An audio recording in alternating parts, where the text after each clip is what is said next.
नमस्कार. स्वाद संगम इन मराठीमध्ये आपल्या सगळ्यांचं स्वागत आहे. आज आपण बनवणार आहोत शाबूची खिचडी. आज आपण बनवणार आहोत उपवासाचा स्पेशल असा शाबू म्हणजेच खिचडी, शाबूची खिचडी.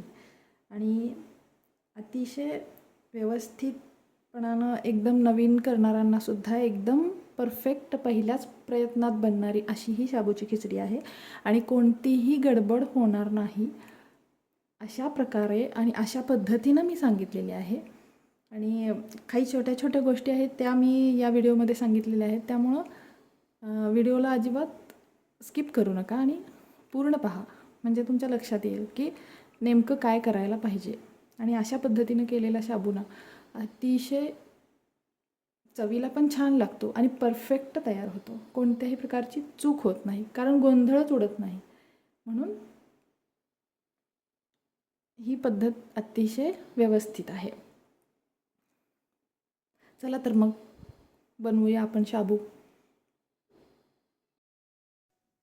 आज आपण बनवणार आहोत आपली खिचडी, साबुदाण्याची खिचडी म्हणजेच शाबू.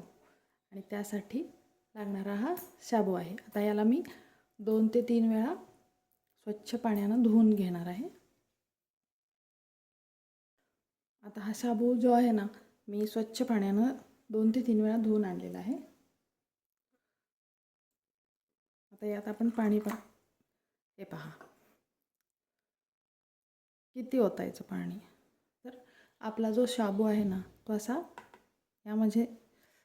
यामध्ये ना पूर्ण असा बुडला पाहिजे. तो त्याच्यावरती थोडंसं पाणी, म्हणजे एक अर्धा इंच पाणी वर आहे बघा, एवढं पाणी त्या आपल्या शाबूच्या वरती आपल्याला आलं पाहिजे. आता यावरती मी झाकण ठेवून याला 2 ते 3 तास भिजत ठेवणार आहे. 3 तास पुरेसे आहेत. किमान 2 तास भिजावा लागतो शाबू हा.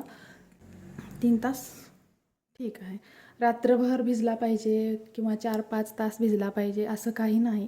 जरी तुम्हाला वेळ लागला शाबू बनवण्यासाठी तरीही त्यात कोणताही फरक पडत नाही. फक्त वरून जर कोरडा झाला असेल तर पाण्याचा थोडासा आपल्याला त्याच्यावरती शिंतडा द्यायचा आहे. अन्यथा असा 2 तास भिजलेला शाबू अतिशय चांगल्या प्रकारे तयार होतो. आपण याला आता 3 तास भिजवणार आहोत. हे पहा, आता मी याच्यावरती असं हे झाकण ठेवणार आहे आणि याला आता 3 तास असंच भिजत ठेवणार आहे.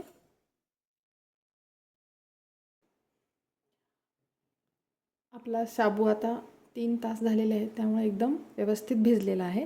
आता आपण शाबू बनवणार आहोत आणि त्यासाठी लागणारं हे सगळं साहित्य आहे.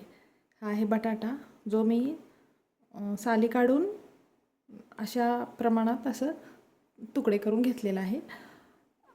तुम्हाला हवे तसे तुकडे तुम्ही करू शकता. ही हिरवी मिरची आहे जी मी कुटून घेतलेली आहे. हे आहे दाण्याचं कूट म्हणजे शेंगादाण्याचं कूट, आणि थोडीशी साखर आणि चवीपुरतं मीठ. आता आपण हे सगळं साईडला ठेवूया. हा जो शाबू आहे ना, हा आपण आता या प्लेटमध्ये ओतून घेणार आहोत.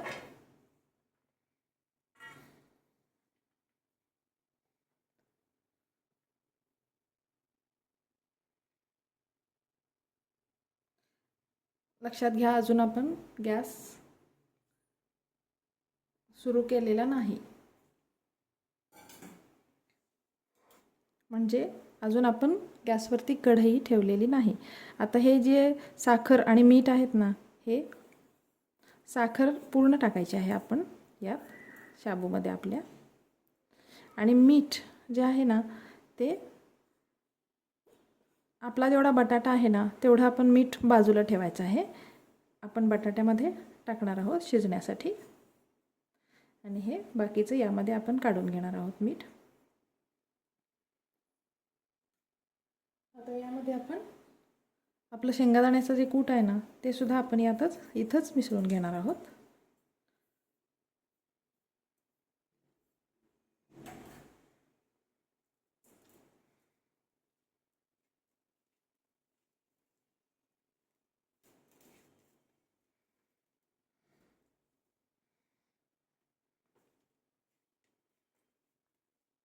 अतिशय छान होणारी ही पद्धत आहे. आता हे आपण साईडला ठेवूया आणि आपण आता कढई ठेवूया गॅसवरती. आता आपण कढई तापायला ठेवलेली आहे. यामध्ये आता मी आपलं तेल आहे ना, ते रिफाइंड ऑइल आपलं तेच टाकलेलं आहे.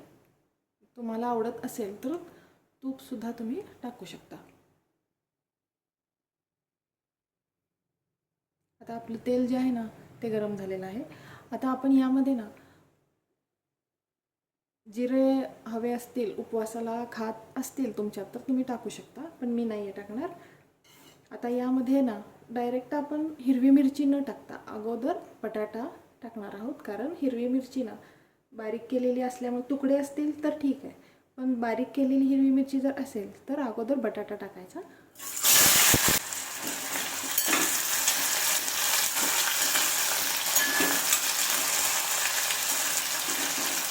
आणि आता आपण यामध्ये हिरवी मिरचीचं ते पीठ टाकणार आहे.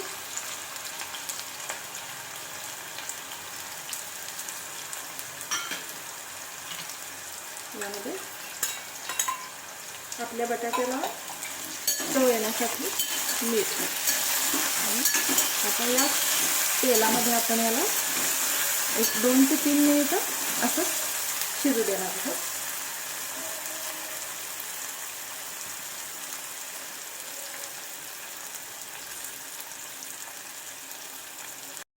यावरती असं थोडंसं झाकण ठेवून आपल्याला याला एक 2 ते 3 मिनिटं शिजू द्यायचं आहे.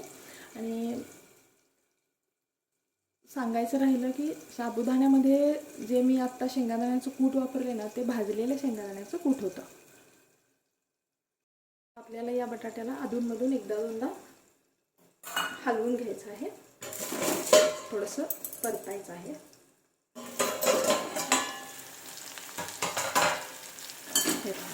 आपली हिरवी मिरची यामध्ये ना एकदम व्यवस्थित अशी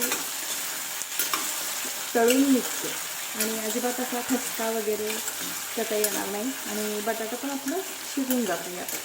ते आपण थोडंसं मीठ टाकलेलं असतं ना, त्या मिठाचं पाणी होतं आणि बटाटा पण शिजलं जातं आणि हिरवी मिरची पण एकदम व्यवस्थित तळली जाते. अजून एखाद मिनिटभर आपण याला झाकून ठेवायचं आहे. आता पाहूया, आपला बटाटा शिजलेला आहे. हे पहा, बस. आणि या स्टेजला आता आपण हे पहा, मी तुम्हाला दाखवते. हे पहा, 2 मिनिटाच्या आत, फक्त 2च मिनिटं लागलेली आहे याला शिजायला. आणि हा बटाटा आता आपला शिजून तयार आहे.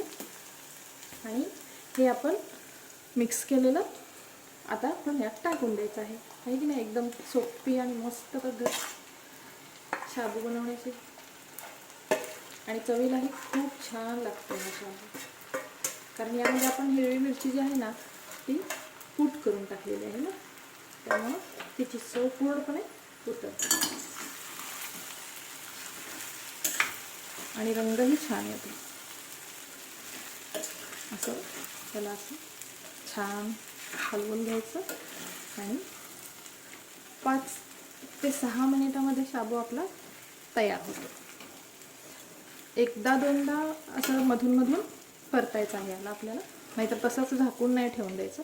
आणि गॅसची फ्लेम मीडियम टू लोमध्ये ठेवायची, बटाटा शिजताना पण आणि शाबू शिजताना पण. आता आपण मी हलवलेली नाही आहे बघा, गॅसची फ्लेम अजिबात कमी जास्त केलेली नाही आहे. आता असंच याला आपण शिजू द्यायचं आहे. एक 2 मिनिटांनी एकदा ते दोनदा परतून घ्यायचं. चला आता आपण एकदा चेक करूया.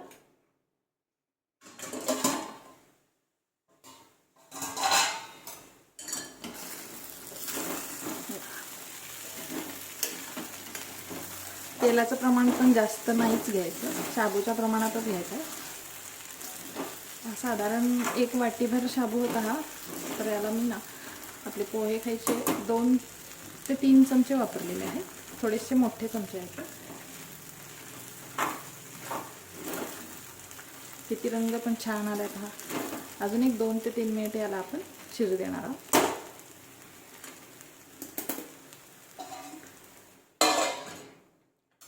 गॅसची फ्लेम जी आहे ना ती अशीच मीडियम टू लोमध्येच ठेवलेली आहे मी. चला आता आपण चेक करूया. ओके, आपला शाबू तयार आहे. हे पहा, रंग पण बदललेला आहे याचा. चला आपण प्लेटमध्ये घेऊया. शाबू दह्यासोबत खूप छान लागतो. मी आता गॅस बंद करते. हे पहा आता आपण